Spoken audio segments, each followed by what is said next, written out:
alone and rejected in the exhaling air, when I gave everything I had in a faint hint, swearing that one loved me by cheerful melodies, when the harmonious light in my life has died. Magnificence was all I wanted musically, yet love was not sweetly melodic in return, cursing my life empty and jarringly dismal. I rest tired of being tunefully depressed, when sick of constantly thinking of another, wishing we would start over again pleasantly, yet I do not regret what I can recollect. I can cover up my origins and way of life, where cruel lovers accept and reject each other, at the same time between some sort of strict bullfights, working hard at being the callous fighter ones. Lack of agreement is an association, touched by jarring, inharmonious annoyance, that another helped bring about unmusically. Between us a certain amount of resentment.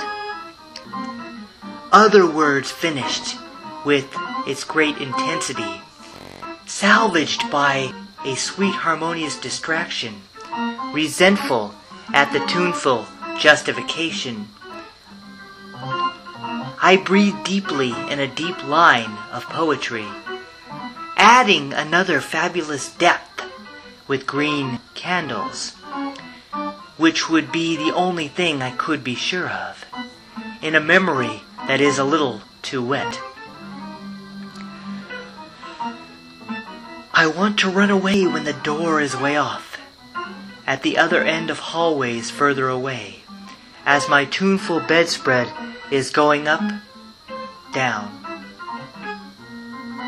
When I have a friction nightmare, hearing snoring. I scream when I look at my dissonant, hooked nose, so loudly that jarring women upstairs come down, singing the same unkind game over and over as we fall in worn-out molds of ruthless, scratching songs. We learn every trite, pleasing songs like idiots, with no desire for sweet, catchy pop ditties, and no pity for losers in vocal styles, while alone in sad musical composition.